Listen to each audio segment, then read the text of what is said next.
जो सुसमाचार सुनाने से डरते हैं, नहीं जी, शर्म आती है, डर लगता है ना। तो सबसे डर को कहां होगा इनका भाग? गुड़गुड़ गुड़गुड़ गुड़गुड़ गुड़गुड़ करते हुए लावा वाली जगह में, आपकी झील में। और अविश्वासियों और घिनौनों और हत्यारों और व्यभिचारियों और टोना करने वाले और मूर्ति पूजकों और सब झूठों का भाग, सब झूठों का उस झील में मिलेगा जो आग और गंधक से जलती रहती है, दूसरी व्यक्ति में। वापिस कहा था मैं,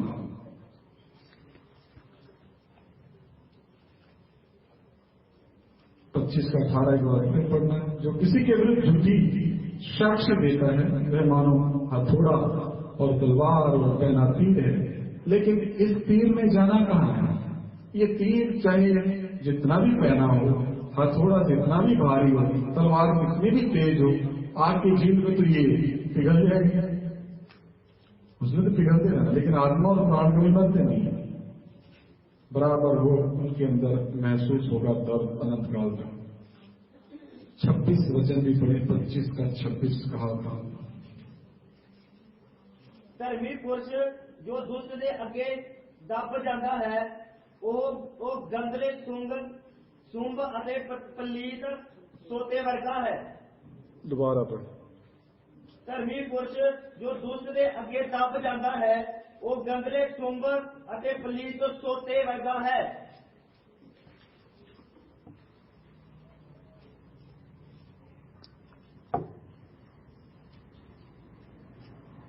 जो धार्मिक दुष्ट के कहने में आता है वे गंदले सोते और बिगड़े हुए कुंड के समान है। एक समय में वो धर्मी था, लेकिन दुष्ट के बहकावे में कैसे आ जाए? लेकिन हवा भी तो आई, परमेश्वर के स्वरूप और समानता में बनाई गई, वो भी है। तो हमारे आने में कितना वक्त लगेगा? बहुत कम। कितना? बहुत कम, क्योंकि हम तो हमारा जन्म ही पाप में हुआ। हम नई सृष्टि परमेश्वर ने बनाया है, लेकिन नई सृष्टि करने के बाद भी वचन कहता है जो धर्मी दुष्ट के कहने में आता है, अब्राहम तो नहीं आया नहीं आया। लूत में हो सकता है हमको मशवरा दिया हो, आ जाइए चाचा जी, सदोम अमोरा में रहिए, बहुत अच्छा शहर है। वचन में नहीं लिखा, लेकिन अगर दिया भी होगा तो अब्राहम ने क्या किया होगा? नो, मैं इस पृथ्वी पर परदेशी मुसाफिर और यात्री का जीवन जीना पसंद करता हूं। यही जवाब आया होगा ना? मैं तो यही उम्मीद करता हूं। तो लिखा है जो धर्मी दुष्ट के कहने में आता है वह गंदले सोते और बिगड़े हुए कुंड के समान हो। गंदले सोते का पानी कोई नहीं पीता, और गंदले सोते में कोई फल देखने को नहीं मिलते पवित्र आत्मा में। और बिगड़ा हुआ कुंड जैसे कुआं उजाड़ हो जाता है, तो उसमें क्या है? जानवर, मिट्टी भरती जाती है, पानी खत्म, कचरा ही कचरा जमा है। तो फिर ऐसा जीवन हो जाता है। किसका? उस धर्मी भाई का या बहन का, जो किसके बहकावे में आया? दुष्ट। कहा था 28 का 1 नीति वचन, 28 का 1। ਦੁਸ਼ਟ ਨੱਠਦੇ ਹਨ, ਭਾਵੇਂ ਕੋਈ ਪਿੱਛਾ ਕਰਨ ਵਾਲਾ ਵੀ ਨਾ ਹੋਵੇ, ਪਰ ਧਰਮੀ ਸ਼ੇਰ ਵਾਂਗ ਨਿਡਰ ਰਹਿੰਦੇ ਹਨ। दुष्ट लोग जब कोई पीछा नहीं करता तब भी भागते हैं, परंतु धर्मी लोग जवान सिंहों के समान निडर रहते हैं। उनका प्रबंध करने वाला सेनाओं का यहोवा है, उनकी रक्षा करने वाला सर्वशक्तिमान परमेश्वर है। उनकी अगुवाई करने के लिए दिन के समय बादल का खंभा, रात के समय आग का खंभा करने के लिए यहोवा परमेश्वर उपस्थित है। लेकिन दुष्ट, इनको तो पता नहीं कौन सा डर लगा रहता है, भागते ही रहते हैं। लिखा ना वचन में, दुष्ट लोग जब कोई पीछा नहीं करते तब भागते हैं, क्योंकि उनको डर है। वो हर जगह दुष्टता ही चलाते रहते हैं, हर जगह दुष्ट ही बातें करते रहते हैं। तो कितना स्पष्ट परमेश्वर का वचन है जिसको हमने लगातार सीखना है। अभी हम पढ़ेंगे 4:28 का 4, कहावत 28 का 4। जो लोग व्यवस्था को छोड़ देते हैं वे दुष्ट की प्रशंसा करते हैं, परंतु व्यवस्था पर चलने वाले उनका विरोध करते हैं। हाँ जी, पढ़िए। विवस्था दे त्यागण वाले दुष्टां दी महिमा करते हन, पर विवस्था दी पालना करने वाले उन्हां नाल झगड़ते हन। अब देखिए अंतर, जो लोग व्यवस्था को छोड़ देते हैं, जो शांति को छोड़ देता है, परमेश्वर के वचन को पढ़ने में, मनन करने में, वो उसके पीछे हट गया, छोड़ दिया, तो फिर क्या करता है? वे दुष्ट की प्रशंसा करते हैं, फिर वो उन्हीं की कैटेगरी में मिल जाते हैं। पहले कहलाते तो थे मसीही, लेकिन पता नहीं उनके ऊपर कौन सा रंग चढ़ा, वो दुष्टों की प्रशंसा करने लगे। क्यों? क्योंकि यहोवा परमेश्वर की व्यवस्था को छोड़ दिया। यहोशू 1:8 पढ़े, यहोशू 1:8। यहोशू पहला बाब उसका 8 वचन। यह व्यवस्था दी पोथी तेरे मुंह तो कभी वखरी ना होवे, सगों तू दिन रात उसे उत्ते ध्यान रख, तां जो तू उस सारे दे अनुसार जो उस विच लिखिया है चले ते उसनू पूरा करे। व्यवस्था की यह पुस्तक यानी पवित्र शास्त्र बाइबल तेरे चित्त से कभी ना उतरने पाए, तो इधर ध्यान दे। ये उसके चित्त से उतरी और वो व्यवस्था को उसने छोड़ दिया, मतलब परमेश्वर के वचन को पढ़ने से वो पीछे हट गया। परमेश्वर का वचन क्या कहते हैं? व्यवस्था की यह पुस्तक तेरे चित्त से कभी ना उतरने पाए, इसलिए दिन रात ध्यान दिए रहना, इसलिए कि जो कुछ उसमें लिखा है उसके अनुसार करने की तू चौकसी करे, क्योंकि ऐसा ही करने से तेरे सब काम सफल होंगे और तू प्रभावशाली होगा। हालेलुया। क्या होगा? सब काम सफल होंगे, प्रभावशाली होगा। दिन रात जब इस समय मिलता है, इसमें ध्यान दिए, इसको पढ़ता रहे, इसको अपने हृदय में रख, संभाल के रख, जमा कर। और ऐसा जो नहीं करता, फिर यहाँ ये हालत उसकी होती है। जो लोग व्यवस्था को छोड़ देते वे दुष्ट की प्रशंसा करते हैं, परंतु व्यवस्था पर चलने वाले उनका विरोध करते हैं। अदन की वाटिका में यही तो हुआ। जब तक पाप में नहीं गिरे, परमेश्वर की उपस्थिति में रहते थे, और जब पाप में गिरे, अंजीर के पत्ते तोड़ के शैतानी बुद्धि से लंगोट बनाए और परमेश्वर से छिप गए। छिपना किसने सिखाया? डरना किसने सिखाया? पाप क्यों आया? वो परमेश्वर के हुक्म को छोड़ दिया, आज्ञा को मानना छोड़ दिया, अनाज्ञाकार हो गए। Hallelujah, hallelujah. तो मेरे प्रियो, जब एक भाई या बहन परमेश्वर के वचन से पीछे हटता है, वचन पढ़ना और तो उसके बाद उसकी हालत, जो लोग व्यवस्था को छोड़ देते हैं उसके बाद वो दुष्टों की मंडली में शामिल होते हैं और दुष्टों की प्रशंसा करते हैं। उनकी प्रशंसा जिनको सुसमाचार नहीं सुना, जिन्होंने संगति क्या है, प्रभु मसीह क्या है, पिता परमेश्वर क्या है, इससे कोई लेना देना उनका था ही नहीं। और जिसने ये सारी चीजें जान के स्वर्गीय स्वाद को चख के और व्यवस्था को छोड़ा और फिर वो दुष्टों की मंडली में शामिल हुआ, फिर उसका वापस आना बड़ा मुश्किल है। अगर वापस उसको लाते भी हैं तो परमेश्वर का वचन क्या था, वो अनहोना है, वो आएगा ही नहीं।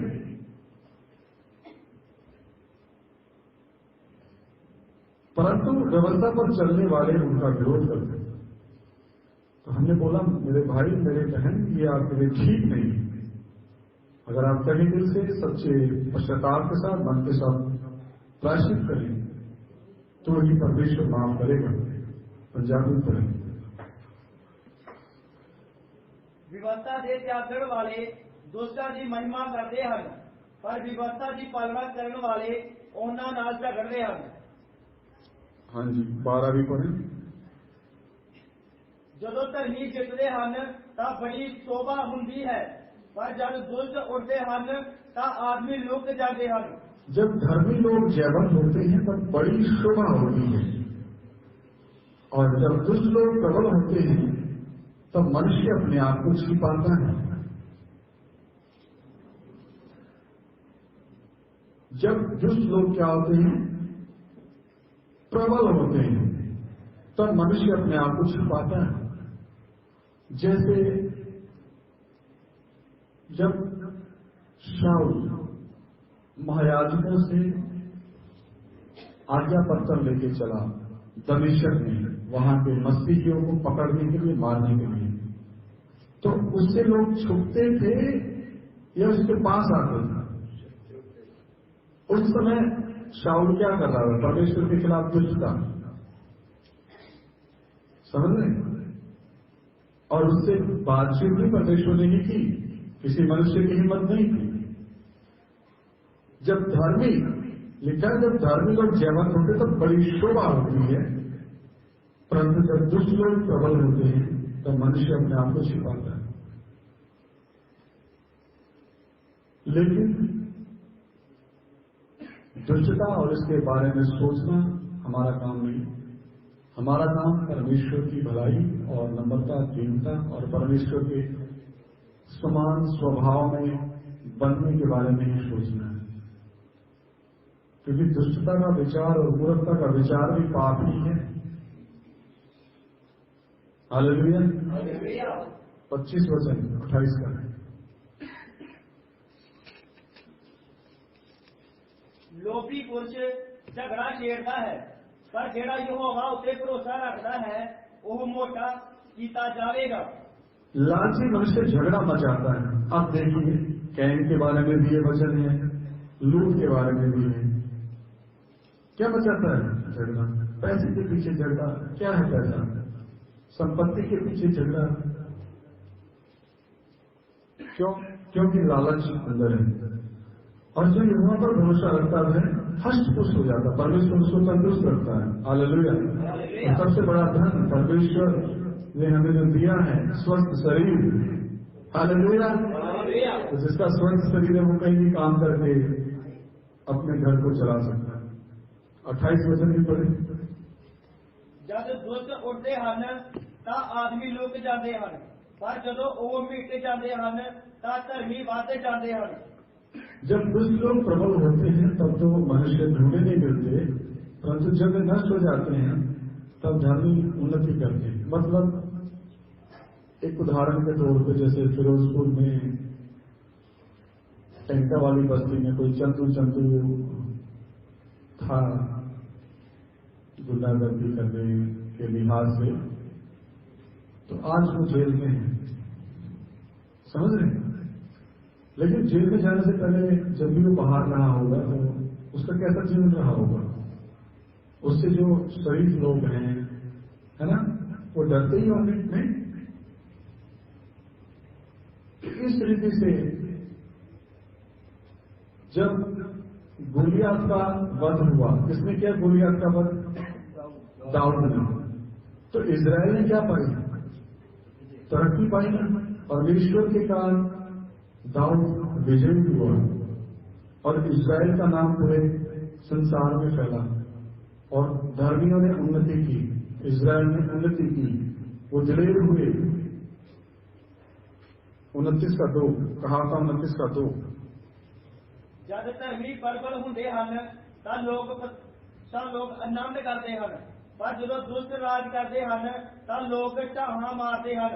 जब धर्मी लोग शिरोमणि होते हैं तब प्रजा आनंदित होती है, परंतु जब दुष्ट प्रभुता करता है तब प्रजा हाय हाय करती है। अब सिलेंडर को भी लगा दो, कुछ सालों पहले क्या था, 500 550 है ना, अभी कितने हैं? 950 प्लस है ना। तो प्रजा क्या कर रही है? महंगाई कितनी बढ़ गई है। मेरा विषय महंगाई नहीं है, लेकिन समझाने की भाषा में, समझ रहे? तो इस रीति से जैसे परमेश्वर ने कहा था, हे इजराइल तेरा राजा मैं हूं, लेकिन इजरायलियों ने नहीं माना। इजरायलियों ने कहा हमें तो राजा दो, जो हमारे ऊपर राज्य करे, जो हमारा दिशा निर्देश करे, हमें राह दिखाए, रास्ता दिखाए। लेकिन सैमुअल नबी ने वो विनती परमेश्वर को सुनाई, और परमेश्वर तो सर्वज्ञानी है। जगत की नींव रखने से पहले परमेश्वर जानता है कि इजराइल की प्रजा किस समय पर अपने लिए परमेश्वर को राजा न मानकर एक मनुष्य राजा मांगेगी। तो परमेश्वर ने शमूएल नबी को कहा कि इनको बता दे, ठीक है, ये नहीं मुझे अपना राजा रखना पसंद करते, तो जो ये जिस मनुष्य को ये राजा मानने जा रहे हैं, वो मनुष्य इनके साथ ऐसे ऐसे अन्याय नहीं करेगा। लेकिन फिर भी उन्होंने उस करार को, उस एग्रीमेंट को क्या किया, मंजूर किया। हालेलुया। उस राजा का नाम है शाऊल था, और पौलुस का नाम भी पहले क्या था, शाऊल था। तो वचन लिखा, जब दुष्ट लोग प्रबल होते हैं तब तो मनुष्य ढूंढे नहीं मिलते, परंतु जब वे नष्ट हो जाते हैं तब धर्मी उन्नति करते हैं। एक समय तक राजा शाऊल आज्ञाकार रहा परमेश्वर का, लेकिन एक ऐसा समय आया जब जो उसको किसी शहर के बारे में, संपूर्ण विनाश के बारे में बोला गया था, उसमें से कुछ अच्छी अच्छी वस्तुएं उसने इस मनसा से रखी कि मैं यहोवा के लिए बलि चढ़ाऊंगा। और यहोवा परमेश्वर ने सैमुएल नबी को कहा कि उनका संपूर्ण विनाश करना।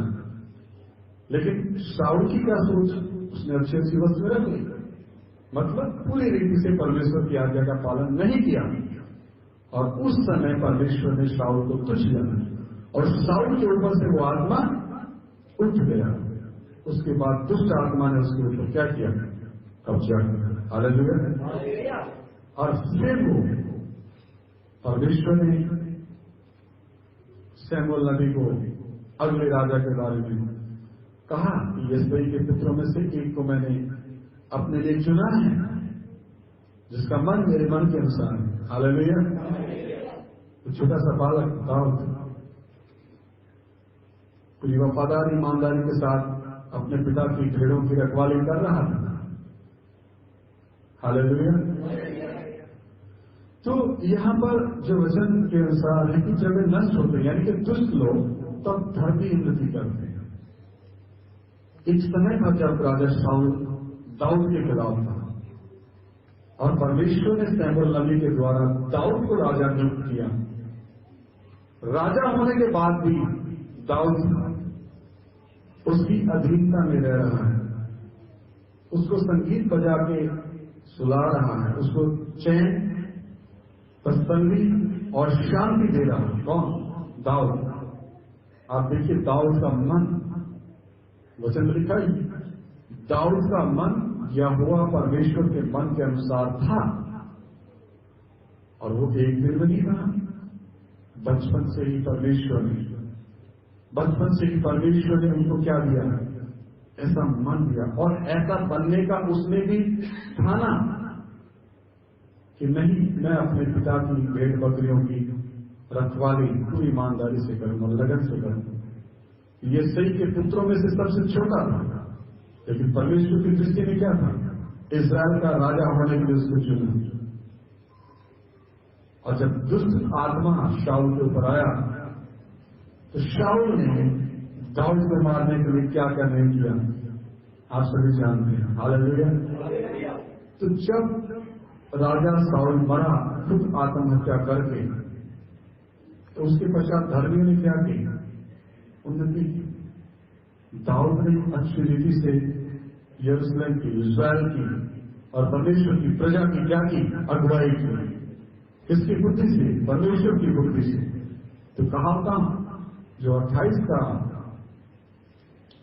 वचन हमने पढ़ा, जब दुष्ट लोग प्रबल होते हैं तब तो मनुष्य ढूंढे नहीं मिलते, तो जब वे नष्ट हो जाते हैं तब धर्मी उन्नति करते हैं। हालेलुया। अभी 29 का 2 हमारा ये विषय चल रहा है, धर्मी अब्राहम और लालची लूत के बारे में, दुष्टता से भरे हुए उसके चरित्र के बारे में ये विषय हमारा चल रहा है। हाँ जी, 29 का 2। जब धर्मी प्रबल होते हैं तो लोग अनाम करते हैं,